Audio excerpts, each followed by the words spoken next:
You are listening to the E2C Network, where the Auburn family speaks.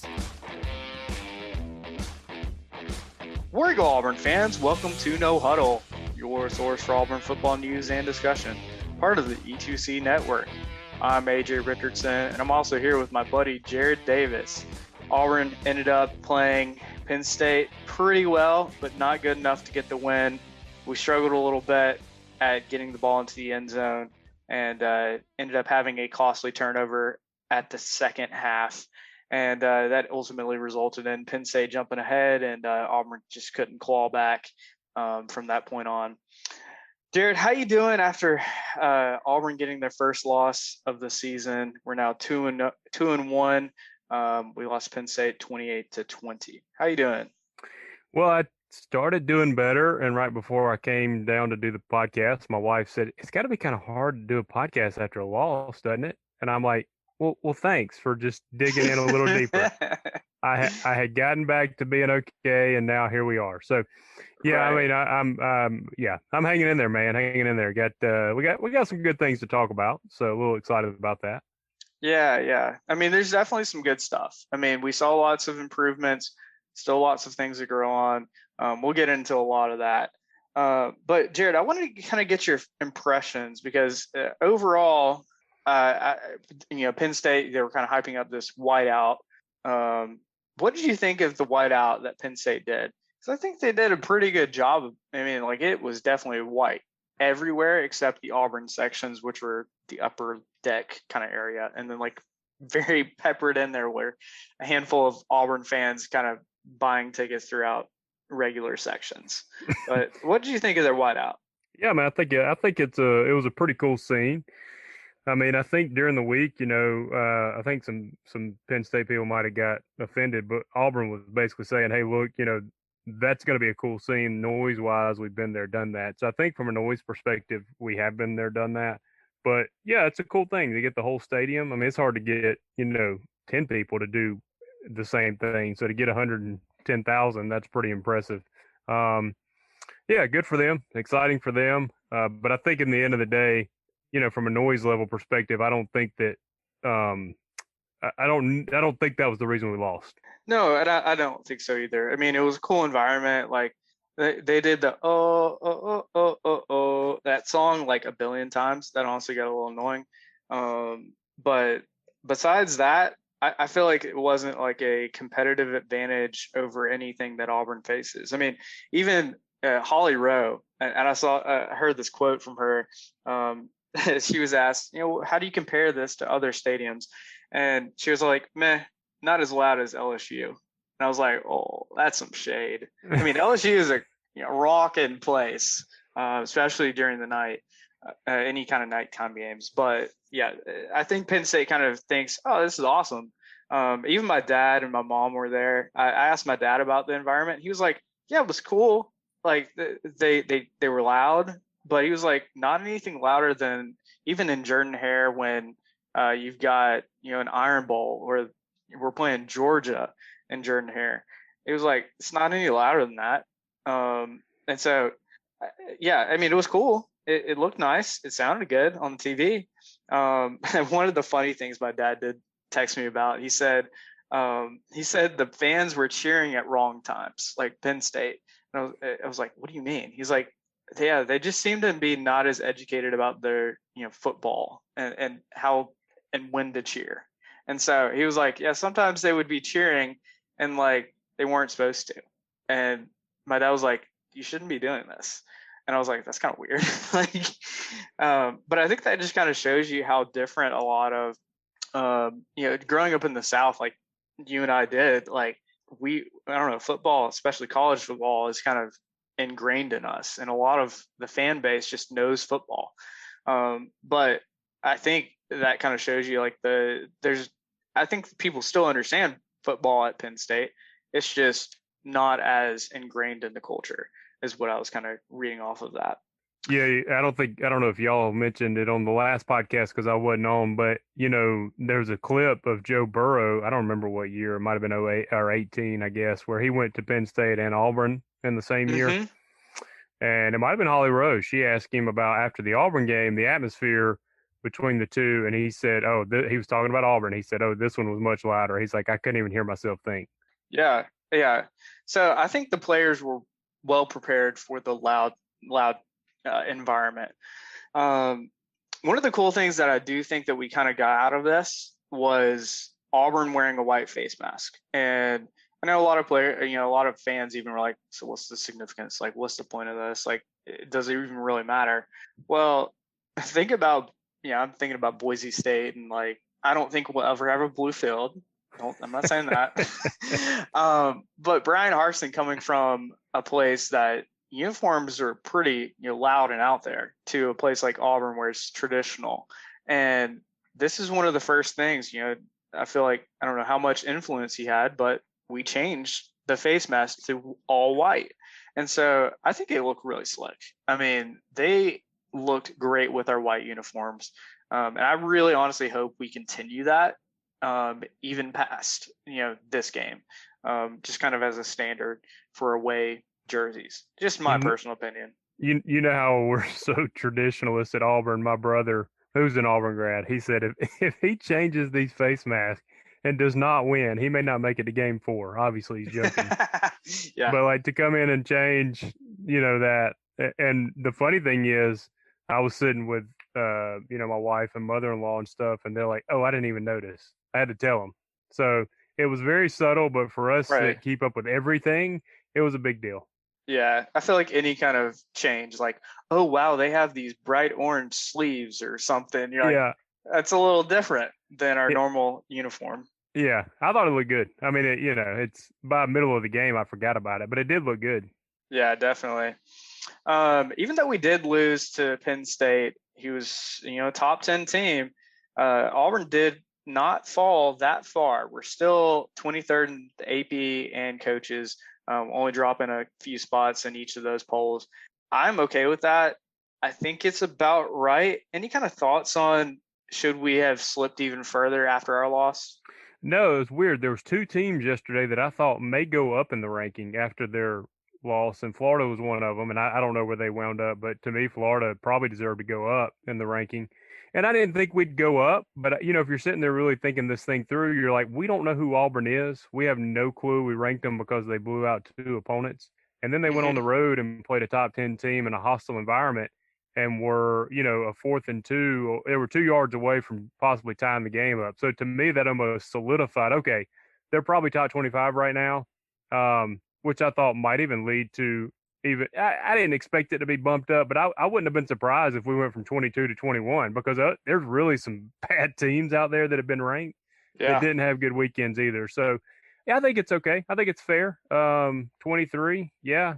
We got a lot of work to do, but there's not a lot of good football teams out there right now. So we probably are number 23. Yeah, I was kind of thinking the same thing. Like, there's enough bad teams ahead of us. We could have potentially even a loss. Yeah, it was a 1-score loss. I mean, I think, like you said, if it came down to it, a couple things go our way. For example, we can go into more depth on this later, but the play right out of the half, and we fumble the ball, which a few plays later, Penn State scores. You have plays like that we don't fumble, and instead even just don't fumble. Like, I don't care. Like, even if we have to punt that drive, I still think we keep the game a lot closer and potentially win it at the end. So that's one of those things where it's this fine line when you're playing a really good team, that those key plays are pretty much determine the game. And if you execute and the ball rolls the right way for a fumble or whatever, that's the determination of who wins. And yeah, a lot of that is set up by players digging in deep and winning the line of scrimmage, and those plays are important. But a lot of times it seems like it kind of comes down to, all right, the guy fumbled it and it ended up going to the Penn State player, and you're like, yeah, like that really hurts your momentum. And Penn State scores the next few plays. So like, those are the tough ones that it hurts. And I'll say this, like, it still hurts a little bit to lose to Penn State when we're so close to beating them. And I think we had a chance. I mean, I legitimately do. which I think that kind of shows, and we didn't drop that far in the rankings either. We're holding our own. But I did also want to kind of talk about something again, kind of overall, the particularly on offense with play calling, because I feel like that gets critiqued a lot of times. Gus got critiqued for it. I feel like most offensive coordinators get critiqued for it. But I saw a lot of conversation about play calling this game for Auburn. What did you think of the play calling and how we kind of managed the game on offense? I mean, you look, I'm not the one watching film up to the game, so I assume these guys are making the best decisions they can. But if it were me, Bo threw 37 times. I would never have. To me, a benchmark for Bo would be if you're throwing like 30 times on the road, we're going to lose. And in the first half, Tank and Hunter had 11 carries total. I think Tank had 8, and Hunter had 3. That's not enough for me. Like the drive after we came out of half and fumbled and they scored and we went down 21-10. That's the drive we should have had, from quarter one. Like we just pounded the ball. Right. And dared them to stop it. And they really couldn't. And to be honest with you, with the receiving schemes we have now, and really the more about what our receivers are built like more like possession receivers, I think run it. And if you have to get a 4-yard pass to keep a drive alive, Bo's been able to do that this year, and he did it last night too. So, like, I know that it might go to third down, but it's 3rd and 3. You have a lot of options there. We had 17 third downs. That's a lot, but we converted on 10, I think. So, that's pretty good. That's who we are right now, I think. I think we are run the ball 40 times plus, and when we get Shivers back, I think we could do it now, 20-20, but we get Shivers back, I mean, they could run the ball even more. Yeah. Everybody everybody on Twitter, everybody that I was seeing on forums and stuff, they were just like, all right, why are we not running the ball that much when it's being productive in the first half? And I thought the same thing. And I'm glad they changed it in the second half. I mean, that's how we got our scoring drive in the second half, was we ran the ball, I think 8 plays out of it was like 15 plays or something. And most of those were done by Tank. Tank just manned up like Tank does and rolled over some guys. And that's where, I'm thinking kind of like you are about where this identity of this offense is, I think, run, but yet we still threw 37 times. And I'm thinking that's a lot of times to pass the ball.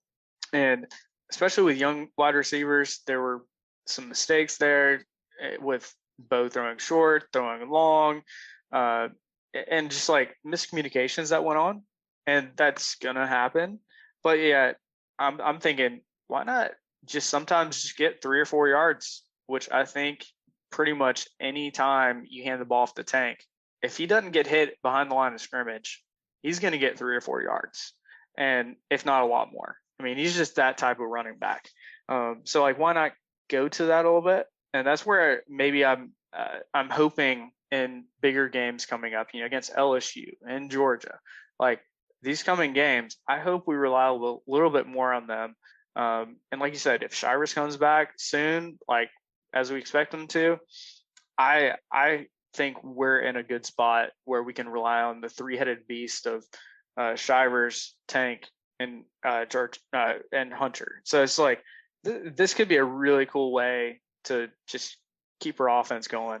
I also wanted to talk about one of the things that the officiating, man, like, holy crap, like this was a bad officiated game. I say that from an Auburn perspective, but also from looking at it from a Penn State perspective too. Like there were some bad plays on both sides, or bad calls on both sides. And I mean, for goodness sakes, like you got the down wrong for Penn State. I mean, yeah, that benefited Auburn, but like that is bad. And like SEC officiating should be very upset with itself for just pretty much doing that. And we'll get into it during our next podcast, but the Mississippi State mishandling of that punt return, like that was bad. Like SEC officiating right now is just I mean, You it's say they bad. should be mad at themselves. That probably gets them a raise. I mean, I mean, it can only go on so long before you just assume they're okay with it. I mean, Oh man. listen, I'm an Auburn fan, but you can't get the downs wrong. I knew it. Everybody I was sitting with knew it. It's like it's not fourth down. Yeah. And the funny thing was, to me, James Franklin, he got upset after the fact. He immediately sent his punt. He told his guys to come off and send his punt crew on. And Hmm. then later, I think somebody told him, and so he got irate. But he even thought it was. I'm like, what are the? When he sent the punt crew, Wow. I was like, what is he doing? Because I was Yeah. thinking, I'm like, that's. I started doing the math in my head. I'm like, that's not fourth down. But yeah, that's bad. And then the Yeah. targeting on. I mean, I Yeah. don't know. I'll be honest with you. I At this very point, if I was Jacoby's coach, I would say do the exact same thing next time. I don't know what you're Yeah. supposed to do. The guy's reaching for the goal line. Yeah. And there's so many people. Even I think Tim Tebow jumped in there and said, "I don't know what to do. Like, what do you do?" And look, there's that. Okay. So I think back to when we originally got the targeting, implemented in college football. I think it's a good thing. Don't get me wrong. But I think that was for, if I remember back, targeting was more for spearing a guy with the crown of the helmet. So like launching yourself, taking out the dude's head, that is not okay. But this was, the guy's momentum was pushing towards the end zone. All he has to do is reach out his arms, and if Jacoby doesn't hit him, touchdown automatically. And so it's like, what are you supposed to do? Like, he's coming in, and like you can't, like, I don't know, like you can't do anything. Like this is, I don't know. You either This call is the play where. dead. You call the play dead when his hand hits the ground Mhm. because he's defenseless. You either call it dead or you let them play defense. You can't have it both ways. What they're Yeah. basically saying is, Jacoby, here's the deal, Jacoby. You can like kind of stand there, just stand up straight, and hopefully you block him, but you can't try to tackle him. Yeah. And the dude's trying to reach for the goal line, and Right. to me, there has to be two tiers of targeting. Like, if you want to, whatever, if you want to call it a penalty, it's still a silly penalty, but it was an extra yard they got off of that. But for him to be ejected is just insane. And Yeah. I've said the same thing. There's been Georgia players. Alabama doesn't get penalties called on them, so I've never seen that called on them. But I've seen Georgia players get targeted, and I don't like Georgia. And I'm like, that guy should not be ejected. It was not. There's got to be intent there. And Right. so I'm trying to be fair. Like, I'm not just because it's Auburn. Like, anybody that would have done that same play, even Herbstreit, and it was a very biased Penn State uh, play-by-play, in my opinion. Even Herbstreit was like, that's a terrible call. Yeah. Yeah. And I think one of the things that kind of irks me and irks a lot of players is if you commit a penalty in that game, you should be punished for it like that. Okay, fine with that. But leading into the next half of the next game, how? Like that doesn't make sense to me. Like why does it need to affect the player for the next half? Like it should affect them for that half and then that be it. Like why does it need, and that feels like an arbitrary thing that we've just kind of put up with in a way in college football. Oh, cool. Yeah, he should be punished if it happens the second half and then like the first half of the next game. Like, but I mean, like, really, in reality, why is he getting punished for the next game? He shouldn't be. He really shouldn't. Here, I'm thinking of this on the fly. Here's what, to me, it should go to. If you get two targetings in one game, fine, eject them. Done. Yeah. Or if there's intent. I mean, I've seen some hits even this year where it's like, all right, that guy was really trying to hurt him. Right. So but let's say you get two targetings, all right, you're out. Let's say if you get 5 targetings in a year, you sit out a game, like a game. I mean, if you're a continuous offender, we'll punish you. But you're right. For a guy who is playing smart, he didn't even try to go with his head. He literally tried to do what he went with his shoulder. He went with his shoulder, yeah. He went with his shoulder. He did everything you told him to do. But because you're calling this guy defenseless, who's still trying to get forward progress and score a touchdown, I just don't get it, man. Yeah, that still gets me irked, and it probably will get me irked again in the coming games when another targeting call is called on an Auburn player. But as is life, we got to move on. And I don't think that ultimately killed Auburn. I don't think it did. And I don't think that lost us a game either. No, I don't think it did. I mean, like, Jacoby's impactful from the linebacker perspective, but I don't think him being ejected lost us the game yeah. I think they score from right there anyways, whether Zagobi's in or not. But yeah, it just shows how bad the rule is. Hey Auburn fans, I want to take a quick timeout from this episode to bring your attention to something very special. Here at the E2C Network, we pride ourselves on bringing you the best content for Auburn fans out there. And best of all, it's free to you. But just because it's free doesn't mean there aren't costs, especially when you have a library of hundreds of podcasts, videos, blogs, and more. Many of you have reached out and asked how you can support this network in the past. Well, now I have your answer. It's called the E2C Network Booster Club over at patreon.com/E2C Network. There you'll find a membership monthly reward system where you can sign up for as little as $1 and get different perks at different tiers. Some of those perks include things such as apparel, eligibility to join us on future podcasts, recognition as an E2C Network booster, exclusive communications, and bonus content that is available nowhere else.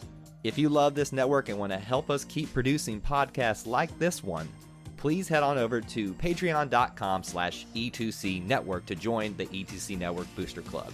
You can also get there by going to our website, e2cnetwork.com/support.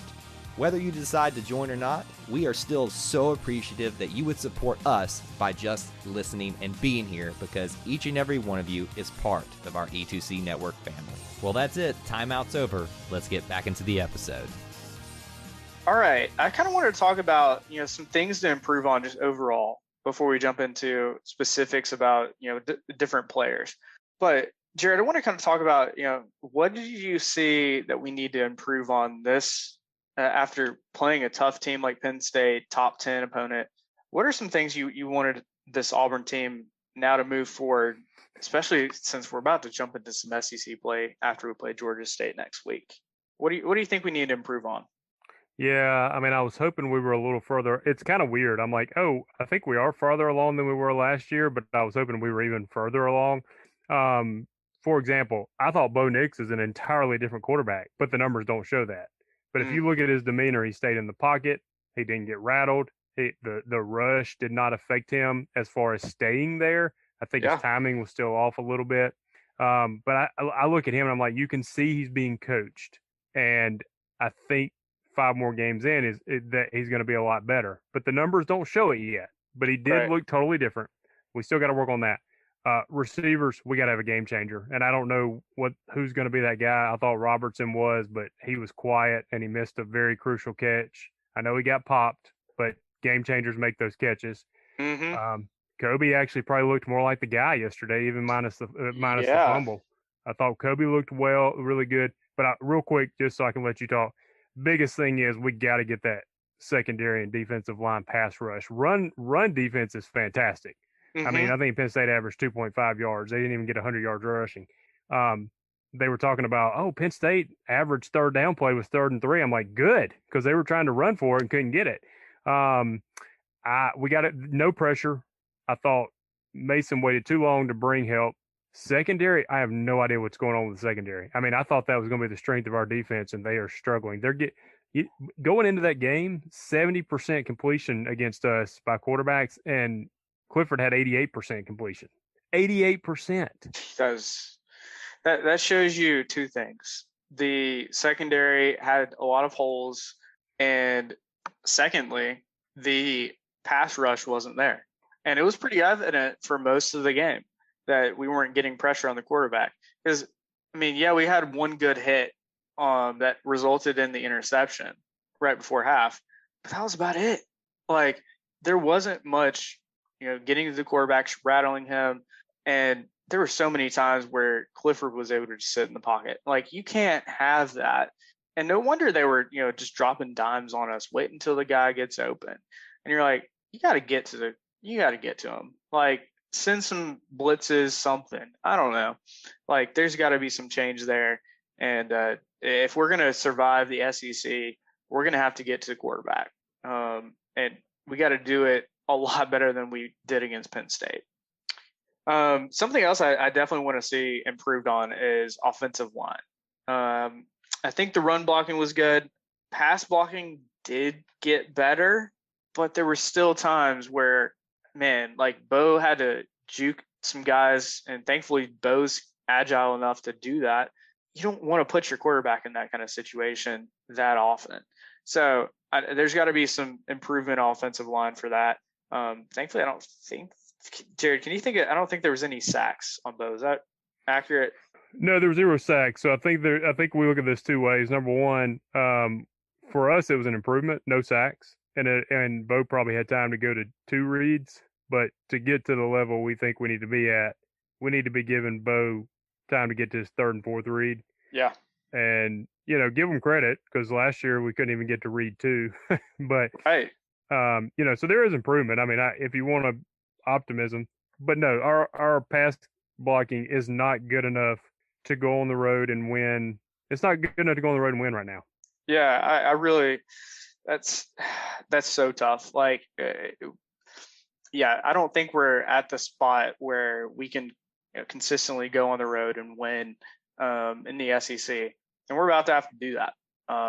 But I do think in a couple games, we might be able to. We've got to improve on offensive line, particularly, and not have when the loud crowds out there of in Baton Rouge, for example.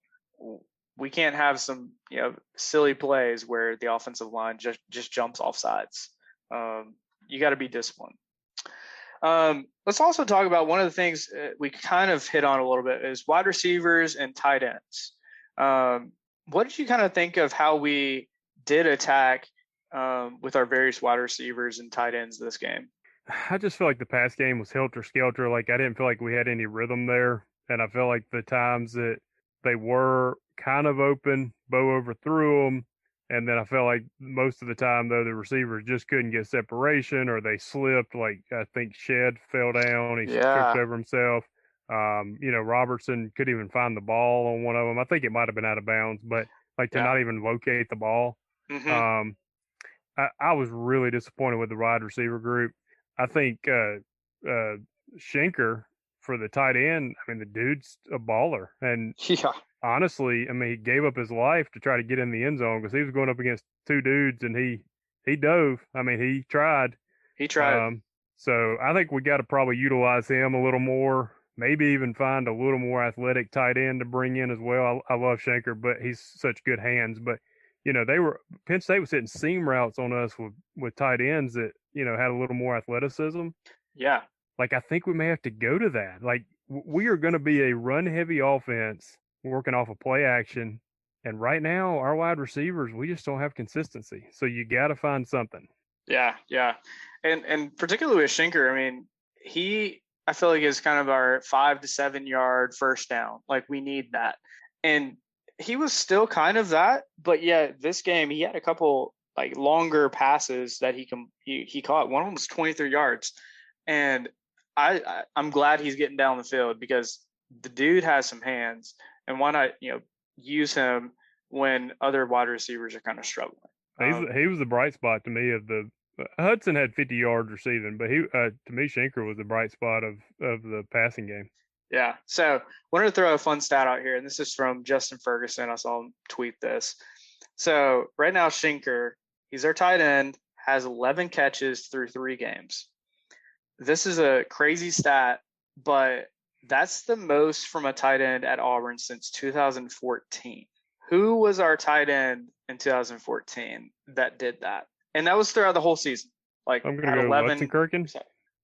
He was a little bit before that. Lutz was before that. You're right. Sorry. Yeah. Tight end in 2014. I think he's still in the NFL. If that helps. I think he's TJ.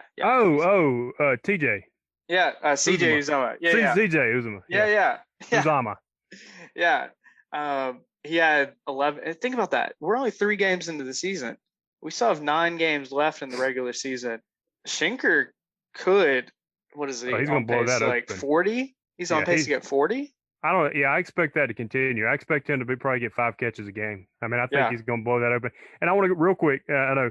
I want to say this reminded me. Bobo and them getting him involved is great. I want to give Bobo and them credit. I was dogging the play calling, but after the 21-10, they could have panicked and said, we got to go straight pass. They did not. They went back to what they know they are, the run offense. So I want to give them credit on that. I dogged them earlier, but give them credit for hitting the tight end. Give them credit for not panicking and really going back to the run in the third quarter that got us back in the game. Yeah, no doubt. I did want to also shout out from the wide receiver core, Kobe Hudson. The dude this game, I didn't think he would be this consistent. Yeah, he's still, I think he dropped at least one. And then he also had that fumble. But that's just a trick play. Like, I give him a little grace on that. But I think for the most part, even after the fumble, like, he came back and Bobo and Harsin were like, we're going to keep him involved. And that's such a smart thing to do. Like, give him the ball and let him help the team, because like that's what he wants to do after he messes up. And I think he played great besides that fumble. So glad to see him kind of, keep moving forward. And I expect him, when guys like Demetrius Robertson kind of don't have their best games, Hudson to step up there. I still don't think we have our, dominant number one wide receiver yet, but I think we're kind of, a few guys are bubbling up, and Kobe, I think, is one of those guys. All right, Jared, I want to talk about defense a little bit. I think we have a little bit more room to improve. I think a little bit more than I thought we did coming into this game. We allowed 391 total yards. I think the good thing was we were able to stop them in the run game, keeping them at 94 yards, so under 100 yards, and they average under 3 yards per carry, which that's fantastic. Good to see when we face teams that like to run the ball that we have coming up on our schedule. I think we have that kind of locked down. Now, I think the big place for improvement is we allowed over 300 yards of passing.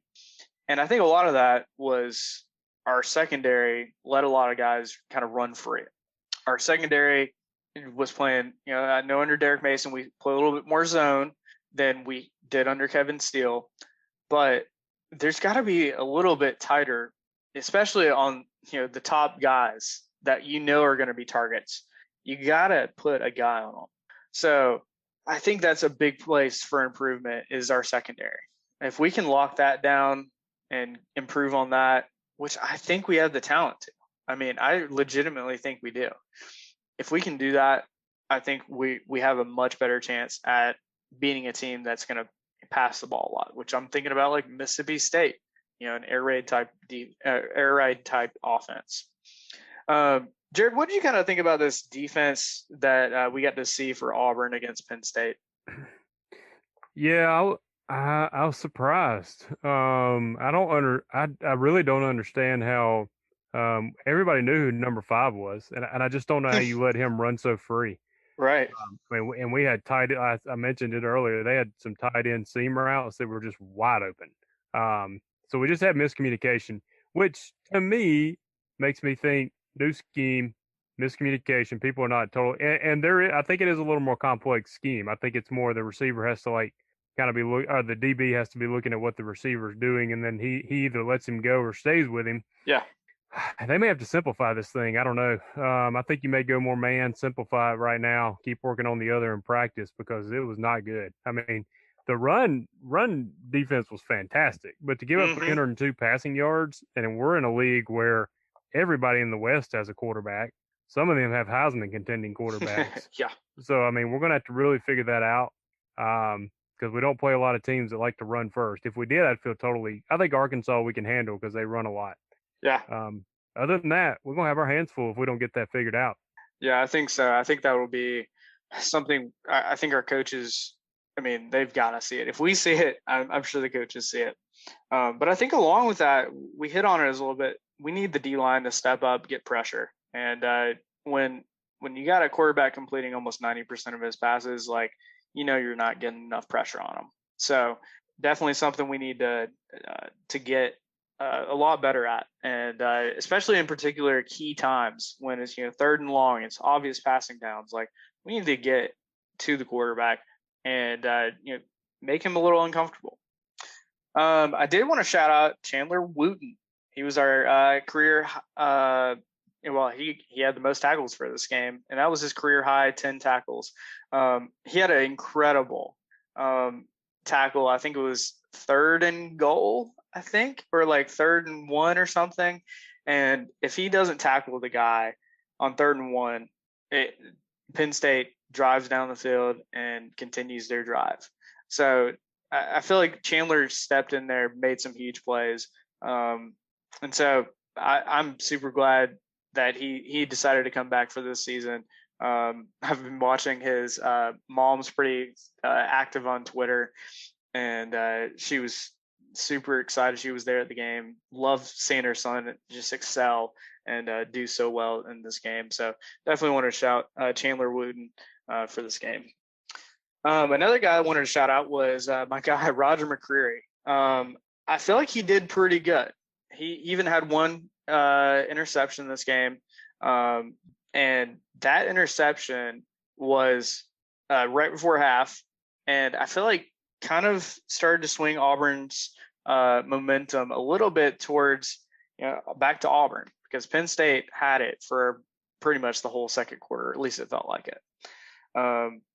Any other comments about defense for this game, Jared?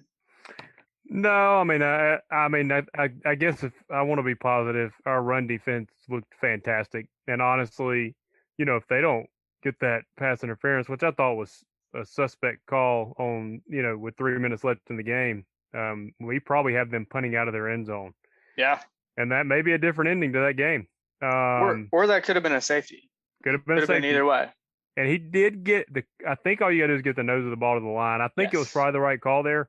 But yeah, I mean, if they had to run it again, who knows? So it would, but all in all, we do have to shore up the secondary. If we get that shored up a little bit, even with lack of pressure, we just need to be like we know what we're doing in the secondary, and we'll slow teams down a little more.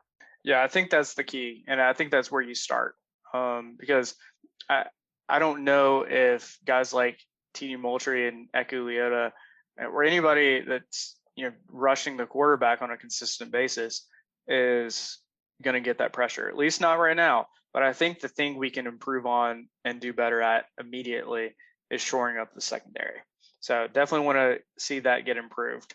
One of the last things, Jared, I want to talk about is special teams. So there were some pretty good play from special teams this game. Anders was 2 for 2, both field goals he kicked, a 45-yarder and a 43-yarder were both good. He's just so consistent from 40 to 50 yards that, I mean, he just looks so good. Jared, any other kind of thoughts about special teams and how they looked this game?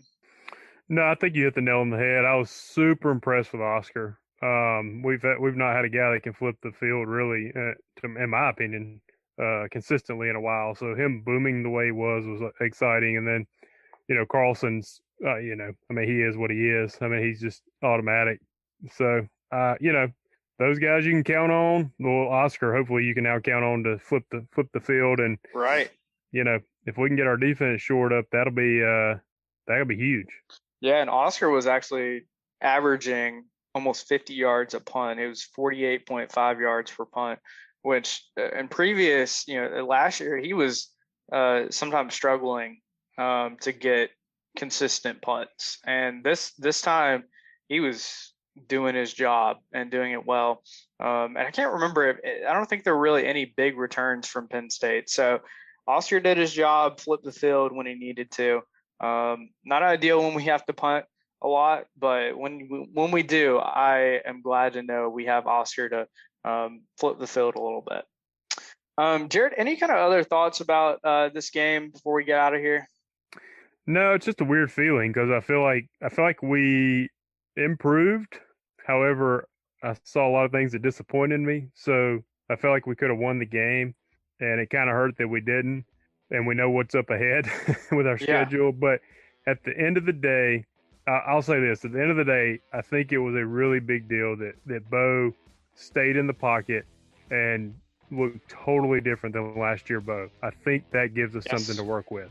No doubt. And I think if we shore up a couple of the things we've talked about, like particularly like secondary, if we can shore up that, and if we can get even, every once in a while some pressure on the quarterback, and you get some, a little bit more consistent wide receiver play, I think we could potentially have 9 wins this season. Like, I think it's still in the realm of possibility. Now, if we don't, I think we struggle, and we might end up having a 6-6 or 7-5 season. And I don't think that's terrible, especially considering Harsin, this is his first year, and it's a new staff. Like, even coming into the season, I mean, like, you almost have to set your expectations that this is a new staff, and they're trying to instill their play style, and that's still happening. There's a lot of that still happening. We're only 3 games into the season. I think there's still a lot of things to improve on, and I think we can do it. I think the coaches are ready, and the players are hungry still to go improve and do better moving forward. Jared, before we get out of here, how can the people stay in touch with you? You can find me on Facebook under my name, Jared Davis. And you can find me on Twitter, AJAY_. It's always great to be an Auburn Tiger and War Eagle. War Eagle. Thank you for tuning in to today's episode on the E2C Network. On your way out, I want to remind you to stop by e2cnetwork.com. It's your one-stop shop for all our content across our podcast, YouTube channel, and much more. To stay up to date with us, make sure you're following social media accounts such as Facebook, Twitter, and Instagram. While our content here may always be Auburn sports heavy, if it's orange and blue, it's what we do. War Eagle.